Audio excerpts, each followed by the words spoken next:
Hello, hello, hello. Um, Up very early, 3:28 a.m. Couldn't really sleep, and for whatever reason, um, I guess I was reading an article early this morning, not too long ago, when I woke up about the military, and just reminded me as well that the military's recruitment has gone up since Donald Trump has been elected, which is not surprising to me. Um, Says here that Army breaks recruitment records after Trump election win. Um, it says that the numbers for United States military appears to be making a major military recruitment turnaround following President Donald Trump's landslide victory over former Vice President Kamala Harris in 2024. Presidential election recruitment turnaround comes as the U.S. Army revealed the record recruitment statistics for the month of December. Um, so apparently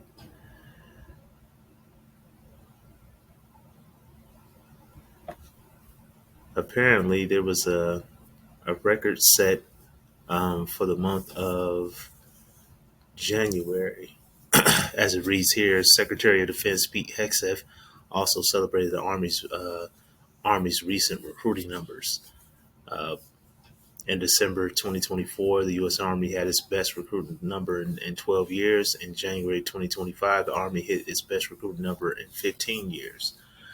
So, to be fair, um, the recruiting numbers were already trending up for the prior year.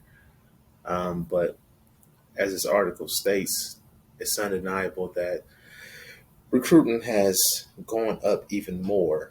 Um, in the prior year under Joe Biden, it seems as though the military really stepped up its efforts in recruiting, which leads me to talking about my experience in the military, um, which wasn't great. It was short lived. I served 2 years and 10 months to be exact. And I was discharged under honorable under a general under honorable conditions is what the discharge was. So it wasn't a bad discharge, but it was not an honorable discharge. You know, um, basically from what I've been told by the military is that basically you were fired for non-egregious uh, character. Um, how can I say this? Uh, character characterizations, I guess you can say. So, but anyway, not here to really debate whether or not Donald Trump really made a difference in the recruitment stand. I believe that he did. I personally believe that he did. And so far, this station has been um, more of a day-to-day news reporting type of podcast. But the name of the podcast is Alternative Perspective. So um, the original intent was a more social, personalized aspect, um, and more of a deep dive into topics that are not often discussed on a mainstream level in politics or social politics or whatever you want to call it. Also, more personally socialized type topics that I will get into later. But just wanted to get into what I experienced in recruiting and after I was recruited into the military, and what I feel like the military should do or get away from to represent themselves in a more honorable light. So, without further ado, I want to get into my experience, and I'll just start from how I was recruited, and now get into some of the things that were happening uh, during my military experience while I was in. But in general, starting from the beginning, it was 2008, 2000. Actually, I came in 2009. This was under Obama administration. The the economy wasn't doing well at all. I had already finished with a 4-year degree in environmental science, um, and it looked to be that there was plenty of environmental jobs, but just wasn't getting interviews. I wasn't getting any job opportunities. So um, came in late to the military, became interested, late in, you know, relatively late in my life. Most people, I think they go in straight out of high school. I had recruiters talking to me straight out of high school. Um, my mother talked me out of it. I didn't go. Went to college instead. Came out. Economy was bad. So started looking at the military again. 27 by then. So, and actually, it was a childhood friend of mine who was giving me information. It was a female childhood friend. Was giving me information about the military. We had gotten back in contact with each other. We were talking on the phone, what have you. And the young lady, mentioned that her career was in the military. She was serving in the Navy. She loved it. She recommended it for me, and she said give it a look. She explained, some of the perks and benefits of being in the military, and it got my attention. You know, didn't have anything else going on, so I figured, why not go into the military? So, with that being said, um, I went to the enlisted recruiting office. Now, mind you, I had discussed with my friend, my background. I told her I had a degree. She was expecting me to talk to the commission side of the fence. For those military veterans who've been in the military however long, everybody knows that there's two different recruiting offices. You have a commission side, and you have a enlisted side. So officers outrank any enlisted personnel. You can be the lowest ranked officer and still be the highest ranked military personnel in the room amongst enlisted members. So being recruited on the commission side is a heavy deal. So with that being said, I ended up going to the enlisted side of the recruiting offices, not knowing, and so I let them know that I'm interested in listening to the military. He did ask me, did I have a degree? I told him, yeah. But here's where the lies began. When he said that, you know, um, well, he asked me, was I interested in the commission, in being an officer on a commission side? And so I said, yeah, absolutely.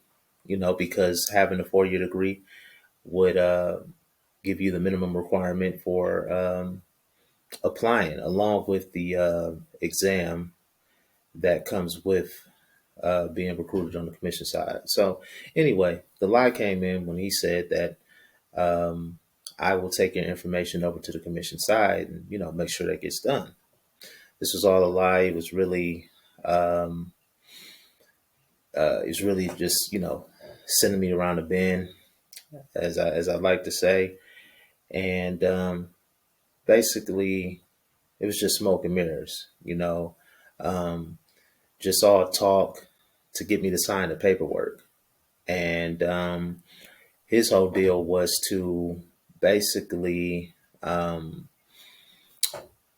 use what I would call shady tactics. It's pretty obvious. It was shady tactics to get me to enlist on the enlisted side instead of giving me the fair opportunity to go to the commission side. So, so I ended up talking to my friend again. She asked me how the process was going. I told her, yeah, I went into this office to, listed this and listed that. Well, actually, I didn't even say enlisted. I just explained where I was going for boot camp. Told her I was going to Great Lakes because this is the Navy. I don't know if I said that in the beginning, but this is the Navy side of the fence, and so Navy boot camp is in Great Lakes. So I told her that. She's like, wait a minute. She's like, that doesn't sound right. I'm like, okay, so what you saying? She's like, that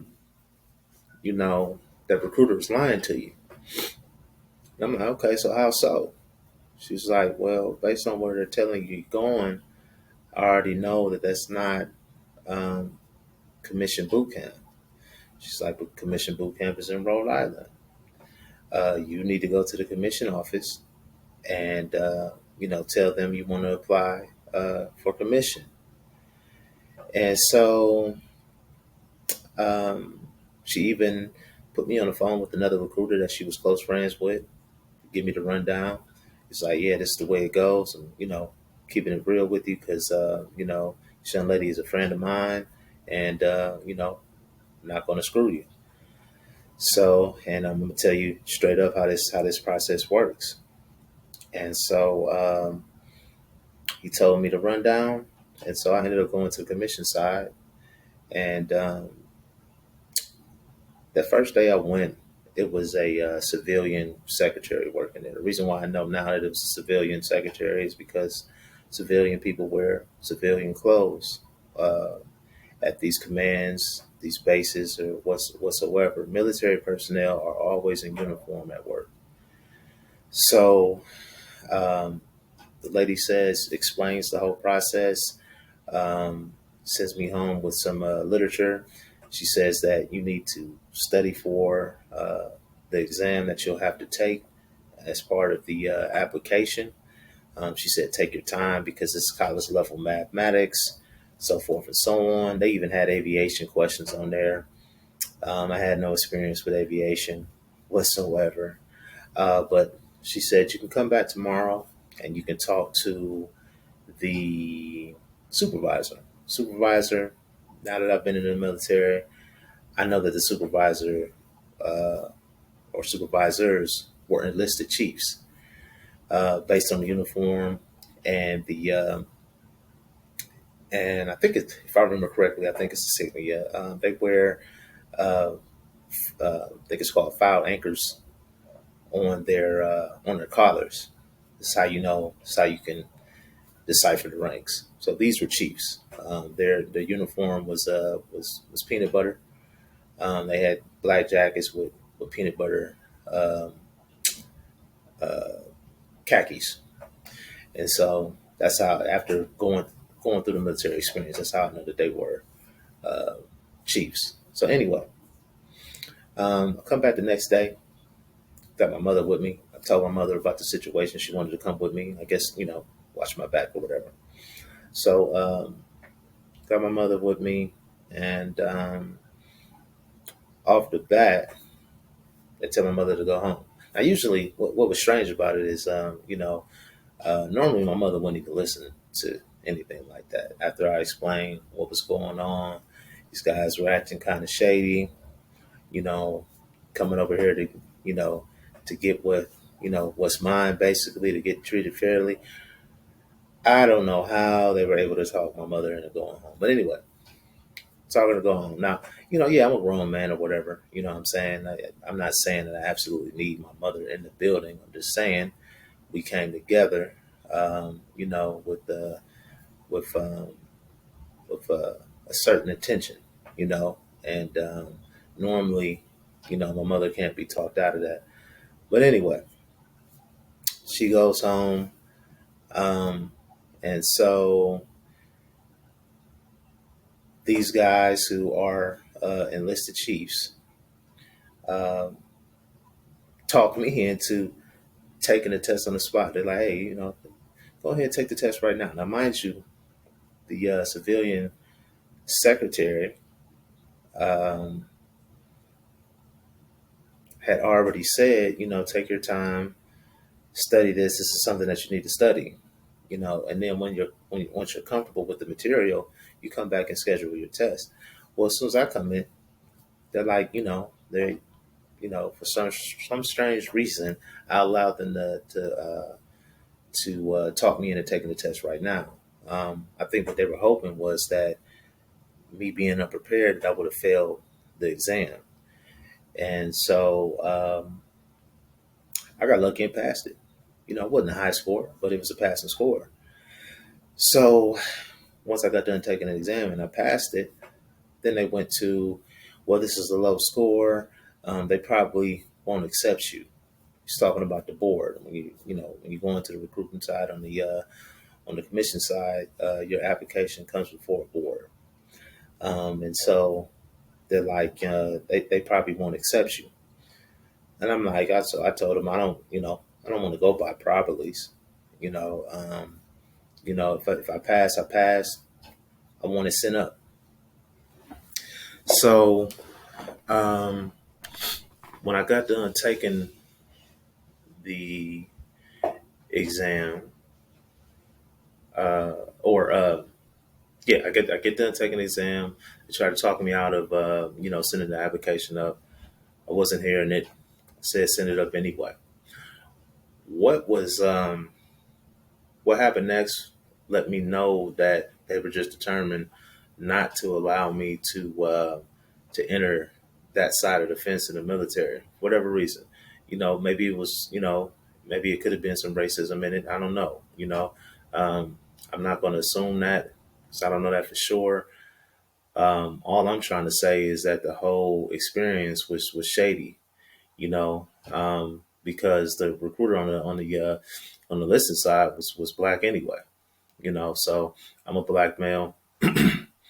He was a black male, so it's hard for me to say that it was, any racism going on. It's just what I'm pointing out in this is just, how shady the recruiting um, aspect of the military was, at least at the time, at least in my experience. And it wasn't just my experience, as I'll, point out as I go on. This was happening to many recruits.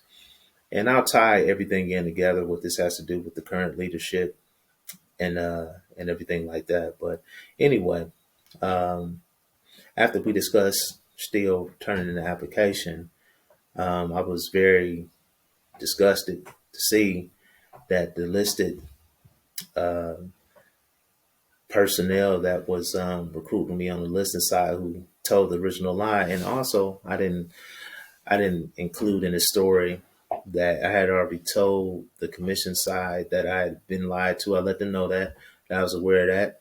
And basically I was, telling them, basically cut the games. I want a fair opportunity. And so even after that conversation and I'm done with this exam, I got these two recruiters from the listed side who originally spun these lies waiting on me to take me home. So um, I say that to say that let me know that both sides were communicating to, conspire to do what they were doing.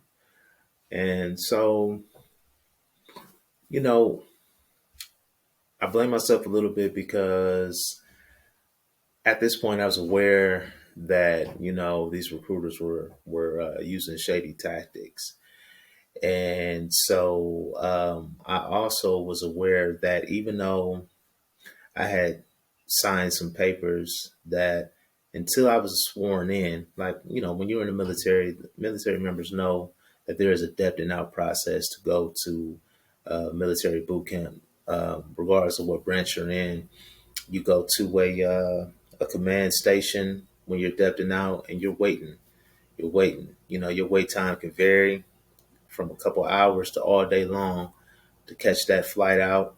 Or you'll take a bus to the airport and then you'll catch a flight out with the rest of the recruits going down with you to wherever you're going. And so you'll swear in at that command. And it's not until you swear in that you are officially military property, so to speak. So I was told all that. So I'll take responsibility for not acting on what should have been common sense and standing on business per se, and not being so desperate to allow people to treat me that way. Looking back in hindsight, I'm older now. If I saw anybody else going through the same thing, I would encourage them to make them give you what you want, and that's just in life general. In general, that's you have to stand on it, because it's just a lot of people are just out for self. It's a lot of unconscionable individuals who just don't care. So you have to care about yourself. That doesn't mean that you have to step on anybody or anything like that, but you have to make sure nobody else steps on you. So that was a mistake I made, and now and I'm going to elaborate now in saying that I still went into the listed side despite what I was seeing. And so what this did was set a pattern going into the military for a horrible experience. I didn't realize it at the time. I'm just looking at it as something positive to do. My mentality going in was, okay, don't have anything going on in the civilian world. It's a job. It's an honorable job. And, maybe once I get in and get some experience, I can apply for the commission side and still, get what I want in the long term. But as you'll find out as the story goes on, I never made it that far to get to that opportunity, and I'll explain why. So, anyway, I get to boot camp, and I'm seeing that it was a lot of recruits who experienced the same type of situation. Maybe not to the extent of being duped out of commission, but they were at least verbally lied to and coerced into the military on false pretenses. And we get there, and boot camp is a cold environment, and it's like that for a reason. I believe that these, at least in the Navy, they're called RDCs.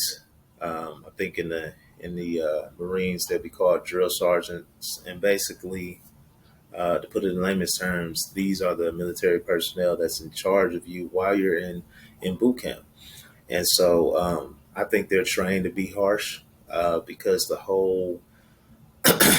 whole point is to break you down from your civilian uh, ways, basically. And so they're trying to get you acclimated to the military in pretty much a very short period of time. And so, you know, boot camp is designed to be mentally intense to break you down to military standards. And to a certain extent, I don't disagree with that at all. It is what it is. Military is different from the civilian world. They have different standards, to a certain extent, higher standards, and I still respect the military. However, my point is, and I don't want to give up the whole story in one instance. I want to get to the whole story, but my whole point is, when you when you send recruiters out with such low standards and give the impression of shady business, I think that um, kind of becomes like an infectious disease within the military, and it's actually, a trickle down, I believe, because I'm, it would be naive to believe that, these directions are not coming down from the top. And so if it is, to me, that's a low standard for the military. But anyway, I want to get back to the narrative. So, yeah, we're at boot camp, and I'm seeing this. It's happening to a lot of individuals. People were promised things that they didn't get. These guys will make verbal promises, but not actually write it into the contract. Now, mind you, the contract is pretty long and wordy, and a lot of people were just trusting their recruiters to, tell the truth. Now, some people may say, "Well, hey, you're a fool for, you know, uh, trusting recruiters or this, that, and the other." Yeah, you could say that, but again, I'll um, I'll further elaborate as to why this is counterproductive to the military. Because again, my station is called Alternative Perspectives. So my first videos were right leaning, and I'm a right leaning guy. I would consider myself a conservative, and so a lot of my videos will be considered, right leaning. But I think some topics that I may speak of uh, may be even offensive to to conservatives, and this story that I'm telling here might be offensive to some conservatives and some military members, but I want to pull it out to the atmosphere for those who experience the same things that I experienced, and to the current leadership, which I think is moving in a great direction. I think I can recommend some things, and I'm not I'm not a 3-star general, nothing like that. I came in as an E3 and went out as an E2, and I'll explain how that happened. But anyway, I'm not no, big wig or anything like that. But I have life experiences, and I do have some experience in the military that I can say, give some feedback to maybe Pete Hegseth. If I doubt that this video will ever come across him. But I got some suggestions that would make military recruiting much more productive. But anyway, so I experienced person after person with the same stories, and like I said, a lot of people would say, "Well, that's you guys' fault for believing." That's cool. Like I said, I'll explain later why that mentality is counterproductive for the military. So anyway, my time at boot camp was pretty much smooth sailing. Because boot camp, everybody knows that boot camp is the most non-political experience in the military that you'll have. Everything is straightforward, black and white. Everybody gets treated the same. It's intense, and you get acclimated to it very quickly. You know, and so my experience in boot camp was smooth. No problems. And so fast forward to it's some stuff I'm leaving out in between that I'll probably break down into sub more personalized sub chapters, so to speak. But I just wanted to make sure I got to the general gist of what I'm trying to say first, and then I'll get back later in later video presentations of individual experiences within the military. But basically, boot camp was smooth. I'm gonna fast forward to my first duty station, and get to my first duty station, which is in Japan. I was fortunate enough to be able to um, be assigned to Japan, because the way it works is that when you come out of your A school, um, you get you get a chance to pick what command you're going to based on uh, your grades, how you scored coming out of A school. And so I think I was like top 12% of the class or something like that. I was scoring in like the high 80s, something like that. I think it was like an 88% that I had, you know. So I had a top pick, And so what was high on the board was Japan, in particular Yokosuka, Japan. So, I picked that, um, and the experience was pretty good overall. It was pretty good. Being in Japan, experiencing the Japanese culture or whatever, that was a great experience. I still have Japanese friends on Facebook, um, and so Japanese people were very accepting, very hospitable. Um, but the military experience was not. So, but anyway, I get to the command station in Yokosuka, you know, um, and get processed in, go through military orientation or whatever.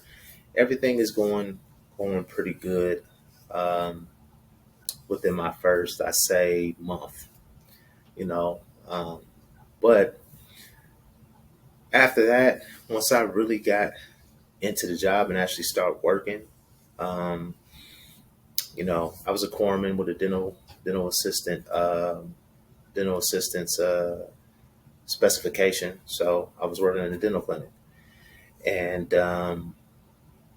so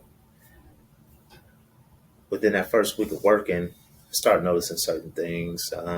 Started noticing, you know, my administration was putting me in positions that I shouldn't have been in. And this is not just coming from me. This is coming from upper administration, who was my supervisors.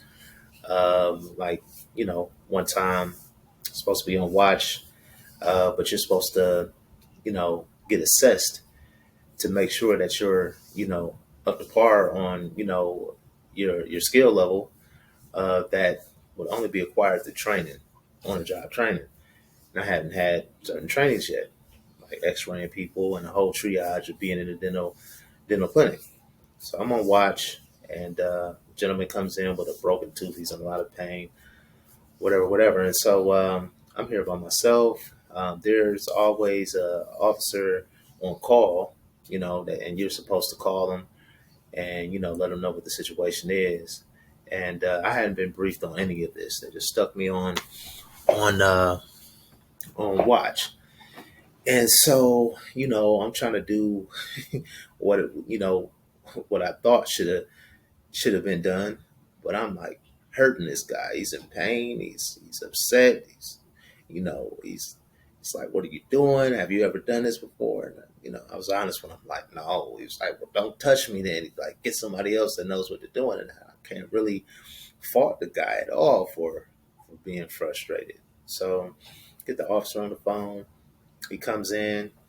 He does what he needs to do. I'm watching him. I'm feeling helpless, feeling like a loser, you know. But the officer is like, "Look, man, don't feel bad. You should have never been assigned on duty before you had uh, these types of training first. You just got here. You should have never been on watch." But he said, "But don't worry about it. I'll discuss this with your supervisor, because again, all officers outrank any enlisted personnel. So it was enlisted personnel that set me up like that."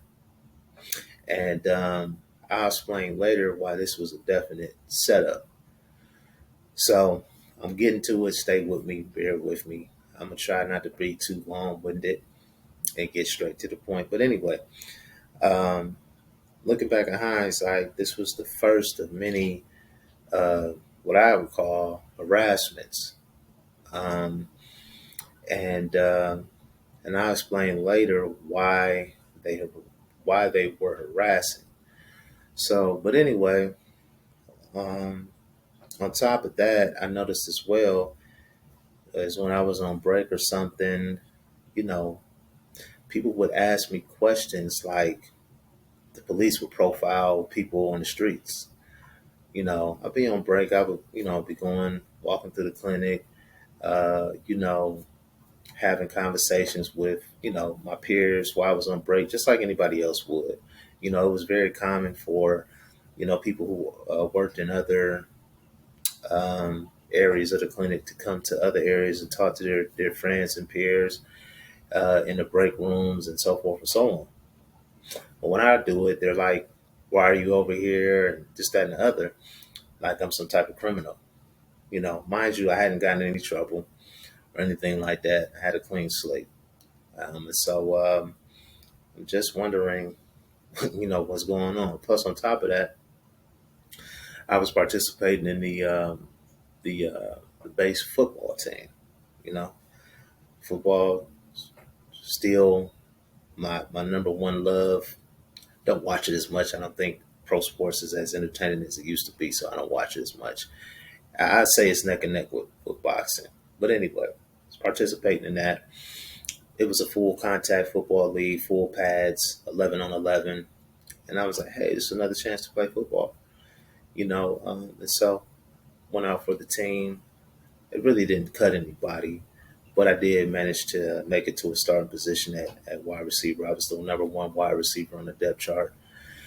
And so during this process, the coach, who was a veteran as well, um, wasn't active. He was retired. He was a retired vet, and he was the head coach. And you know, he would send out paperwork. He would give us paperwork to have our commands sign off on. Basically, our administration to give us permission to participate. And so he had put a deadline on it, and he wanted this paperwork back in from our personnel so we can start full contact with pads on. So I'm the last one. Mine is still lingering, and so he's asking questions. Hey, what's going on with yours? How come your administration is taking so long? Is there an issue at work or something? And like I said, at this time, I hadn't been written up for anything, nothing like that. Um, and so he's running down questions like, hey, you ever been in trouble before? I'm like, no. Are you on time for work all the time? I'm like, yeah, never been late. You got your uniform together, like, yeah, all of that. He's like, so what's taking so long? I'm like, yo, coach, I don't know. I don't know. So he gave me an ultimatum. He's like, listen, you don't get this done by next week, or whatever the time frame was. He's like, I'm gonna get in contact with your commander and I'm gonna get it done. I didn't want him to get involved because I already felt turmoil from my administration. They already voiced their opinion about me participating, basically comparing my motivation and my morale towards football versus work. And basically, they were trying to say that um, they were accusing me basically of having um, polar opposite uh, motivation for football versus work. And like looking back on it, I probably didn't respond the most uh, political way, politically correct way. I spoke straight from the hip. I told them, I see, being a dental assistant as a job. I didn't hate the job, but I'm like, football is a passion. It's something I do in my spare time for free. I feel different about it. But mind you, these are questions that I really shouldn't even have. I feel that I really shouldn't even have to answer. If my work standards are subpar, then just tell me. Get straight to the point. If you're questioning, if you're saying, hey, we want to see you improve and work, or whatever, I feel is that they should have just explained that and said that. But the whole time, at least in my opinion, what they were doing was gathering information to basically build a case as to why I shouldn't have been in the military. And I was slow to pick up on this. I didn't see myself as being a target. You know, and so I answered the question honestly, and I'm like, of course I'm gonna have be more motivated to do something that I volunteered for. And to a certain extent, I volunteered to be in the military as well, and I took the job that I took. But like I said, football was a passion, so didn't have to do much talking for me to get motivated for football. So after work, I would go and I would participate in football, but they needed to sign that paperwork so we can do full contact, and my coach was waiting. And so, yeah, they were asking me all these peculiar questions, and I still wasn't picking up on where they were going. And so, time goes on.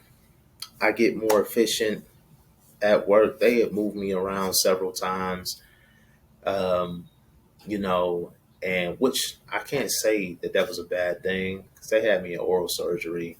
Um, the officer there was the oral surgeon. Um, and well, not oral surgery. It was something else. It was called something else. I can't remember exactly what it was called, but it was more of an advanced aspect of dental care that a person like myself shouldn't have been doing by myself. But they would try to put me in those positions, and I would tell the officer, I'm not comfortable doing that. I'm not. I don't have enough experience, and pretty much that's not my job. And that was the absolute truth. That was the job of the officer. They the officers in the hospital were the doctors and dentists, and it was a clear difference between assistant work and procedures that were strictly meant for doctors and dentists that your assistants were not supposed to be doing. In the civilian world, that would lead to a lawsuit. So, I told them I wasn't comfortable doing these procedures on people's mouths. I can hurt them, if I make a mistake, and I said I don't want to be responsible for that. That rubbed them wrong. And so, but again, looking back on it, these were uh, them building up a case as to, you know, why the harassment was justified. But like I said, in the civilian world, nobody's going to be in that position because it's going to lead to lawsuits. If you're not trained for that, you don't have the expertise for that. You shouldn't be in a position to harm somebody medically. That could possibly harm these people for the rest of their lives. If he, it shouldn't matter if a person is comfortable doing it or not. That is not their expertise, and that's what I told them. And mind you, again, I'm 27 years old, so I have life experience, and so I'm using um, my experience and what I learned in life and applying it here, and telling them that I don't feel comfortable doing this, and basically this is not what I was trained for. This is not my job, and that was their job. They were offended by that, but anyway, moving forward. Um, that week I went by and my coach is like, "You still don't have your paperwork in." I'm gonna send them an email. And like I said before, I'm telling the coach like, "No, don't contact anybody. It's already hot at work. They're already on my back. And whatever. And I'm like, it's just gonna make it worse." He's like, "All right, I'll give you a week, but after that week, we got to move forward." And so the week went by. He didn't have the paperwork back for them. Sent him an email. Email spoke along the lines of, and it was a very good email, I have to say. It put him on blast, but it did it in a professional way. And basically, what the coach was saying is, this gentleman is new to the military. Let's not give him the wrong impression. If he hasn't done anything egregious at work worth citing, if he's on time for work, blah blah blah. Let's develop our, these new guys, so to speak, into the military way of doing things. Let's not give them the impression that we're out to get them. It's basically, in a nutshell, is what he said in the email. So he said, with that being said, if he's not violating any military standards, then go ahead and sign the paperwork and let's get this on with. It's basically what he was saying. So when he put him on blast like that, they had no other choice but to sign the paperwork because I hadn't done anything egregious, at least nothing worth citing. And really that's what egregious means. They might have had their opinions, but nothing was. I was doing nothing that was in violation. So they were forced to sign the paperwork. He put pretty much political pressure on them, because he's a veteran.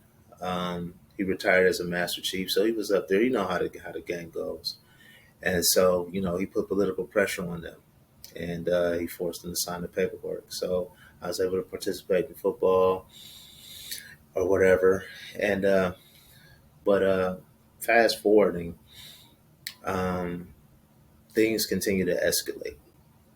Things continue to escalate at work, and ended up getting in a situation, a very funny, peculiar situation. And this is all documented.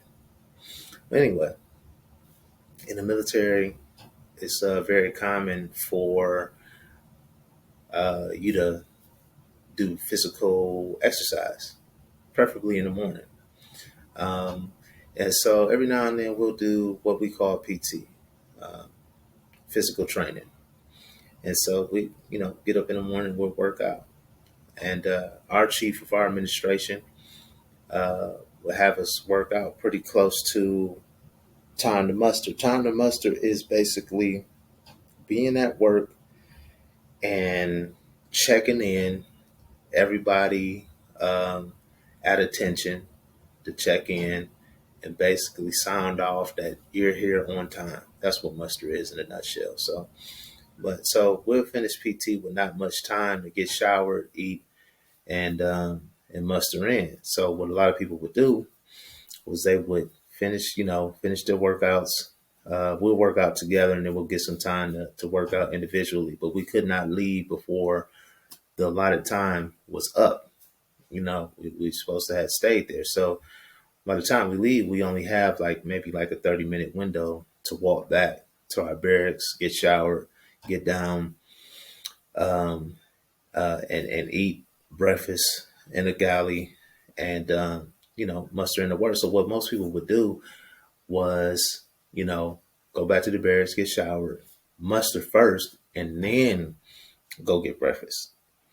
And so what I would do, instead of eating a full breakfast, because technically you were supposed to get all that done before you start work.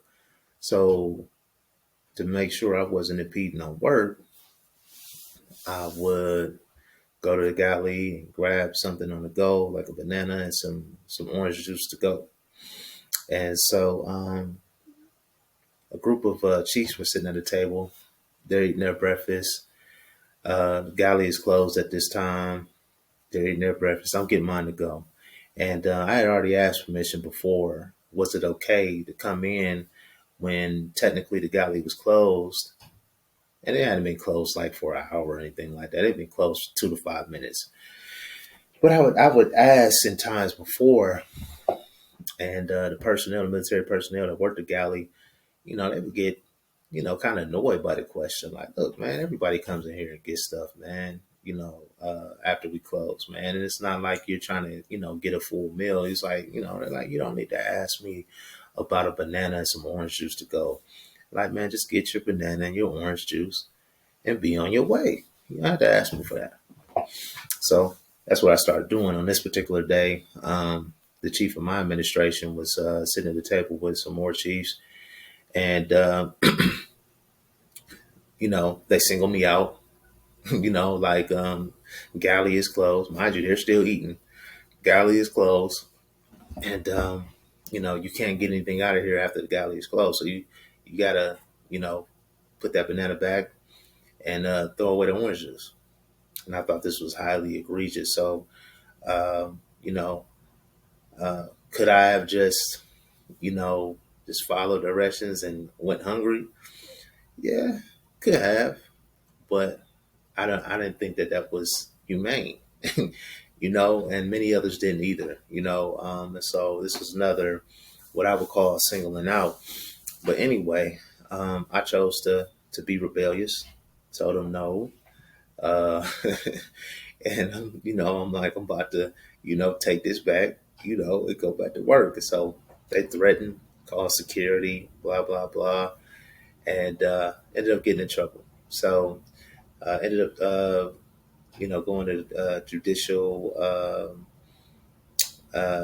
a judicial hearing, which at the end of it I had to serve restriction on base, where I think it was like a 45-day restriction, where you couldn't leave the base. You had to muster in like 10 times a day, um, and had other restrictions too. There's a lot of stuff you couldn't do. But anyway, served that.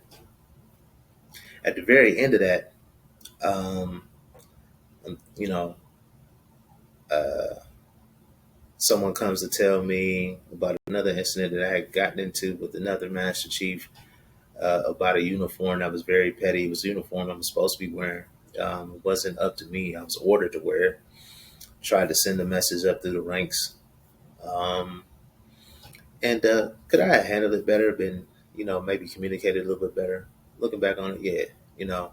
But at the same time, it was definitely, just petty singling out, for sure. And I'll get to why I know that that's the case. But anyway, um, when I'm done serving my 48 to 45 days restriction, and I'm getting all of my personal belongings out of my locker because they take all your personal belongings when you're on restriction. I get it back in hand, and right when I get it back, the same person who allowed me to get it out of my locker comes back after I get everything out just to tell me you might be going right back on restriction. So that let me know that they were mentally, you know, messing with me. And during this whole time, I was also watching other people get sent home that weren't in the military as long as I was. The military has a clause where they can deem you unfit for the military for unexplained reasons if they feel like it. But for those who are outside of the 90 days, they can't apply those things to those individuals. So they had to apply different tactics to get those people out of the military, and that's what they were doing to me. Looking back in hindsight, but anyway, I get my stuff out of the locker, and like you might be going right back on restriction. So it's obvious that they were, doing that on purpose. But so anyway, I'm like, for what? Like the incident with the Master Chief with the uniform, blah blah blah. So I'm going back to the judicial process. I'm filling out the paperwork. When you're filling out the paperwork, um, uh, they ask you whether or not you want to go to a court martial. And the court martial, basically, you get a chance to plead your case. It's kind of like the military version of court. But if you don't choose that, you pretty much got to take what they give you. And so, you know, going back a little bit before I get to that, I'm gonna, go back a little bit. I had already had what we call XO, an executive hearing, and that comes before the judicial hearing. And it was in the XO, which is done by your XO, which is the second in command to your captain at your command. You stand before them, and it's just not an environment that you can, explain yourself, anything like that. You pretty much at attention in your dress uniforms, and you pretty much got to take whatever's said to you. And so this is pretty much a peer review. Your peers, which are your administrators and everything like that, they all have an opportunity to either speak for you or against you.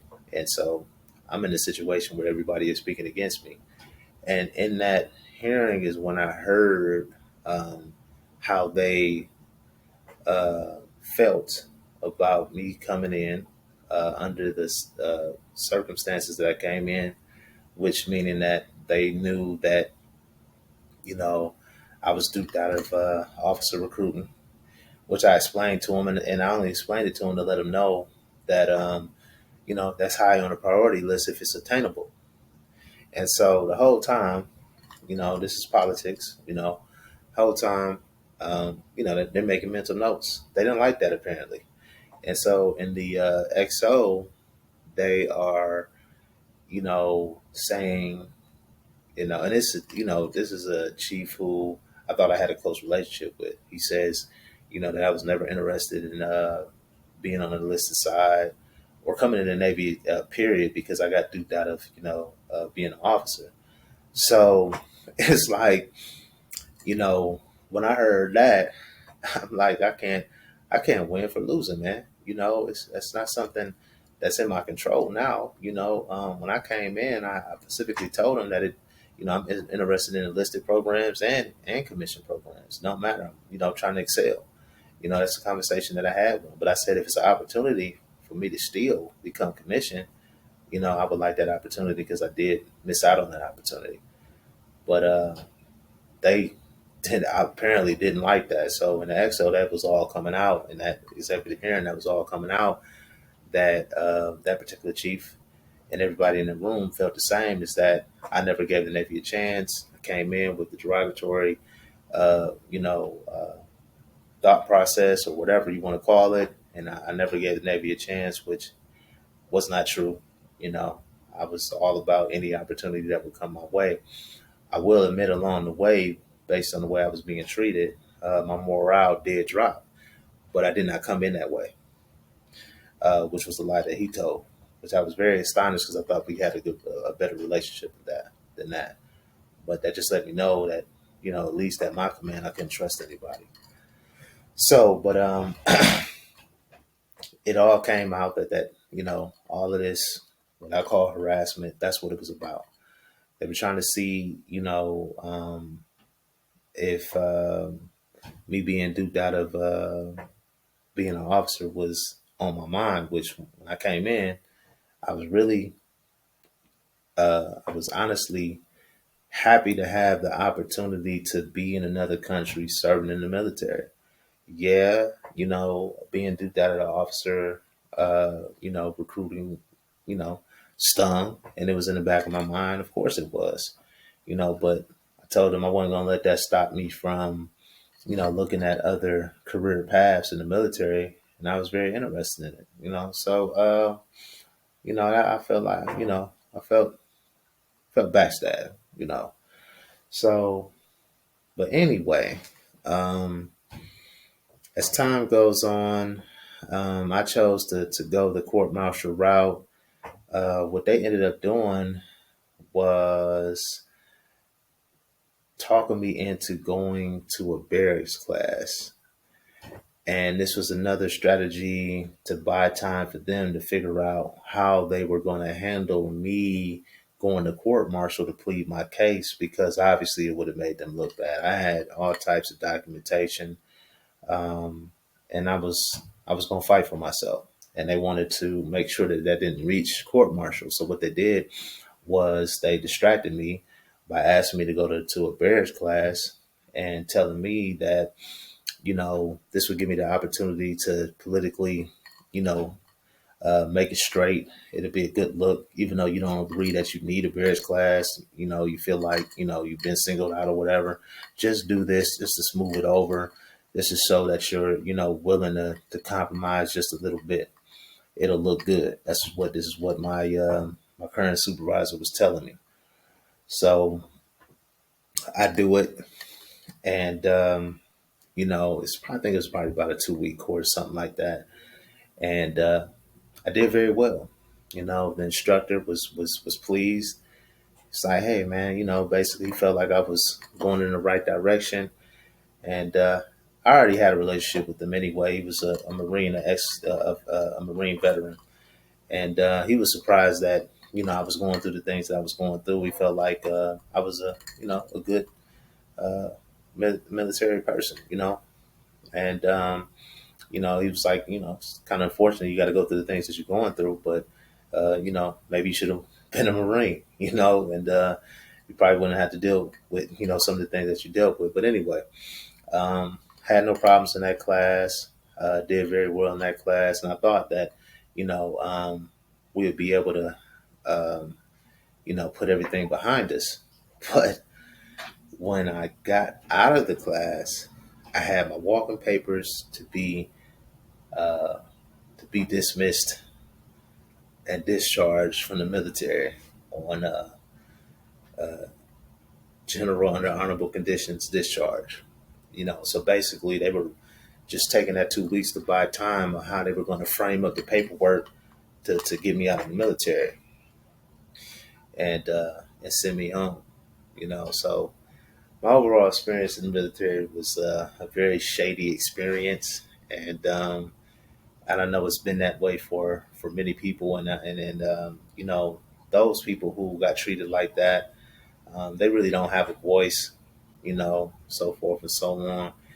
And so, you know, for whatever reason, this just popped in my mind with the change in administration, with the increase of the enlistment.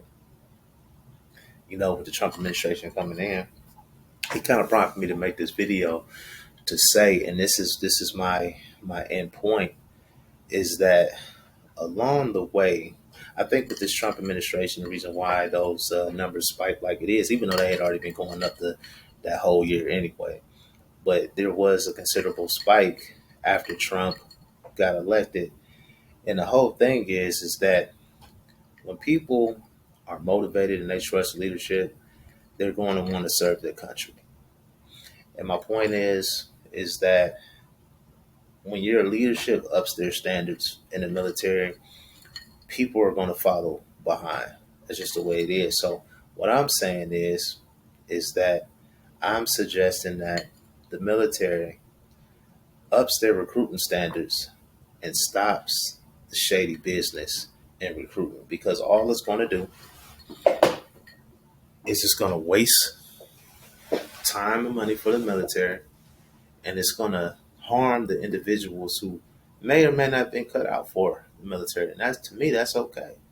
Maybe certain people are not cut out for the military, but if you lift your standards, stop lying and scheming on people to get them in. First of all, when you're lying and scheming on people to get them in, to me that sends the wrong impression for the military. It's an honor to serve the military. In my mind, so if it's such an honor, then that should be reflected from top all the way down to the recruiters.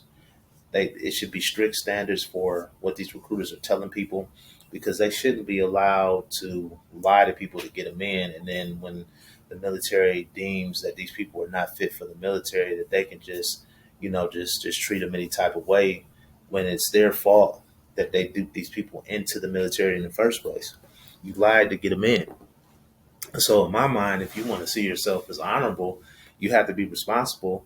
If you lied to get them in there, it's got to be a fair breaking away on even terms. You can't just kick people out on bad conduct or whatever these people got discharged as or under, just because you felt like they're not fit for the military, when your recruiters are constantly lying to the recruits to get them in. If you really felt like the military was an honest organization, a reputable organization, um, then you shouldn't have to lie. If your leadership is sound and the military represents American values at a high standard, then you shouldn't have to lie to people. And if you do lie to people to get them in, then you can't be hypocritical and say, "Hey, I'm gonna kick you to the curb when we feel like it." Yeah. So, if this video ever reaches Pete Hegseth, maybe I'll try to send it to him. Whether it actually gets to him or not, I'm gonna try. But what I'm suggesting is that there needs to be, just like the Trump administration is reforming pretty much everything, cutting on wasteful spending, he cut DEI, and he wants everything to be merit based. I feel like the recruitment standards should be the same. I feel like if you have to lie to your recruits to get them to serve this country, I believe that you are lowering your standards. You're lowering your standards, and you're giving, um, again, the wrong impression to the public. You know, People should want to serve their country, and if you up the standards, you will find people who truly want to serve the military, and you won't have to lie to them. You should be able to shoot it straight to them. There's still great benefits whether they lie or not. So with that being said, you shouldn't have to lie to people. The American military should be able to speak for itself. If it's got great culture, that culture should speak for itself, and people should want to be a part of that. And speaking of merit-based rhetoric that the Trump administration has been talking, which I agree with. It's not. It's that I'm not saying that I don't. I'm not saying that I disagree with it. I'm just saying it should be reflected in recruiting standards, because people are getting recruited into the military. should have a certain type of merit standard as well. But if you're lying to them to get them in, that to me that erases any type of merit standard that you are representing because you feel like no one will. The message that you're sending to the public is that you're not confident that you can recruit anybody without having shady practices. And under the right leadership, as you can see, people will be inspired to join the military because I'm pretty sure that people want to fight to protect their borders. Um, they want the cartel out of the United States. People can be on the American people are on board for that. What they're not on board with is military expansion around the world, serving agendas that don't have anything to do with the American people. Yeah, it's tough to recruit people under those conditions. Very tough. But under the right leadership, you don't have to do those things. You know, people will come in droves to fight for the right reasons. They don't want to fight for you for the wrong reasons. And I think the military realized that back in, 2008, 2009 ish, around that time period. I think, you know, I'll have to go back and check the statistics, but I'm thinking maybe the recruit numbers were low. And so they got more greasy, so to speak. But you can't be allowed to um, to operate on greasy standards like that, and then just wash your hands and wipe your hands of people because you're playing with people's lives. These are people's lives. Whether it was 90 days or close to 3 years, of which I served. To me, it doesn't matter. You've taken them through a traumatic experience. They've volunteered their life to you, and you've just pretty much just crapped on them, so to speak. And I think that standard needs to be changed. I think the standard needs to be so high that it will have like a reverse psychology on people. To me, when you lower your standards so low, even if you do get them in, you're going to have low morale individuals, or you stand the chance the chances of it is far greater when you lower standards to lying and scheming to get people in. And so what you end up doing is you end up wasting resources that you could have put elsewhere had you up the standards. I think that the ASVAB standard needs to be higher across the board in every branch, and I think that there needs to be a pre a physical screening with higher standards. I don't even think there was a physical screening. I think it might have been one. I remember doing some push-ups and sit-ups, but it was really nothing. It wasn't really. It's nothing that anything close to what you experience in boot camp. I think that there needs to be some type of physical standard, um, some type of eval before you even become eligible to even go to boot camp.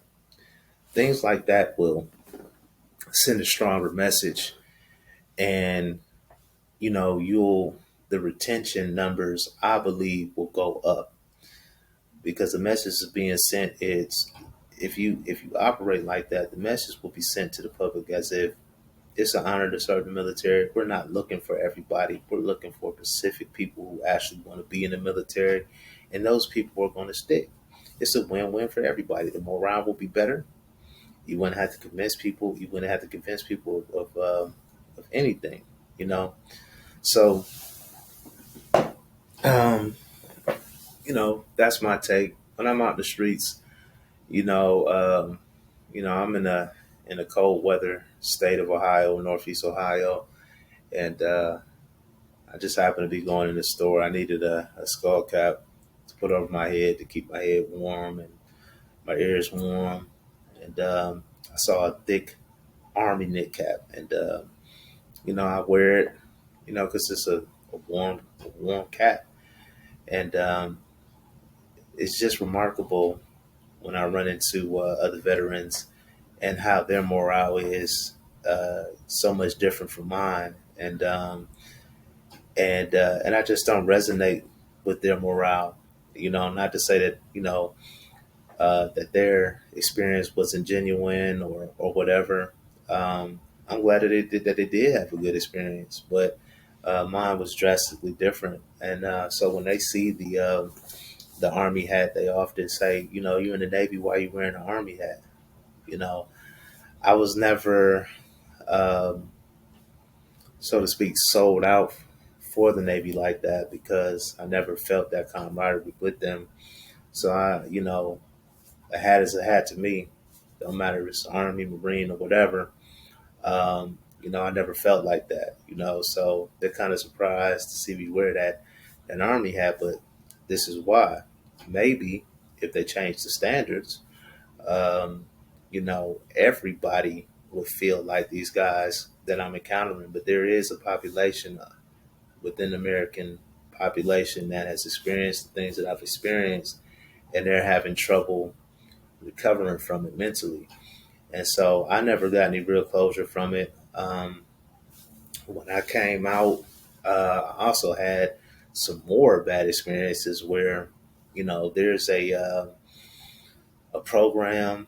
I think it's a, I think maybe the federal government is paying for it, but it's a civilian operated program for grievance procedures for, grieving your discharge. You feel like you were treated unfairly by the military. You can go through that process with uh, that particular office or whatever you call it, program office, whatever you call it. And so I started that process, and the intake personnel was a lady, and she was intaking all the information, and she was like, "Oh, this is very compelling. I'm gonna send this up." And I'm thinking I'm going to get some justice. And all of a sudden, this lady disappears. I swear, all of this is documented, man. All of this is documented. I saved everything. For those naysayers who say these things don't go on in the military, you guys are that naive. Even some veterans who've never experienced these things don't know that these things go on, or maybe they just might be in denial. I don't know. But anyway, this lady disappeared. I waited. I probably, I, I think I waited for like another year and tried to get in contact with the lady again, thinking maybe, I don't know, maybe she forgot about it, or maybe she did me fairly this time. She disappeared a second time, and like I said, it's all documented. But that type of foul play, um, I feel like puts it taints the military reputation, and it's not needed. If you up the standards, you won't have to stoop to um, the level of what they were doing. And it's a possibility that either one or two things will happen if you up the standards. In my situation, um, you'll either have a person who says, "Okay, these standards are so high. This might not have been at the top of my list to get into the military, but if I'm gonna get in here, this is the environment. This is the standard. It's everybody is accountable. That's going to resonate throughout the whole ranks. You know what they were doing to people is creating an artificial environment. They were pretty much if you had an opinion that wasn't conducive to the military, they would just get rid of you. A lot of these people that I saw, they sent home, like I said, within those 90 days. You don't really have to have a reason to get sent home. They can just simply not like you. Literally, they reserve the right, and they can just literally just send you home. So if you did, I saw a lot of people who thought outside the box, would ask questions. They just weren't the political type. If you said one thing for one person, they expected you to have the same standards across the board. And if they saw any deviation, they would question it. Those people were getting sent home. You know, and those are just not high standards. They're not. So in the event of this transformation of government that the Trump administration is overtaking, I just felt like this would be an opportunity to get my story out there and suggest to the current leadership to incorporate those ideals. because we need a strong military. And if the military decides that somebody is not cut out for the military, all I'm saying is decide that at the recruitment level. You know what I mean? Decide that before they even get to boot camp. Weed those people out before they even get to boot camp. You know, because again, you're playing with people's lives. You're wasting money. You're wasting resources with these people. That money can be saved since, we're talking about budget cuts and everything like that. That money can be saved. It's a win-win for everybody. So what? With that being said, I think I pretty much covered everything. But yeah, that's why my experience is different than most other veterans who have such a, you know, um, who have had such a great experience. Some of these guys that retired in the military and everything like that, and they're kind of, I think, like I said, I don't resonate with them at all. And they're kind of looking to me like I should have the same type of morale, and I just can't. I've seen it from a different side. But yeah, I'm proposing that these new standards that the Trump administration is coming in with, I think that should go all the way down to the recruitment standards as well. And so that's my that's my take. I'm gonna conclude it right there. This is Alternative Perspectives. If you like the story, you want to hear more, hit the like button, share it, and I'm gonna come with other parts to this, and I'm gonna go in more detail and an experience and highlight different experiences as time goes on. But this is the general experience right here, and hopefully it'll be helpful to somebody who went through the same experience, and hopefully it'll get to some military administrators and encourage them to make those changes if it already hasn't happened. So that's it. Alternative Perspectives. Hit that like button, share the video. All right.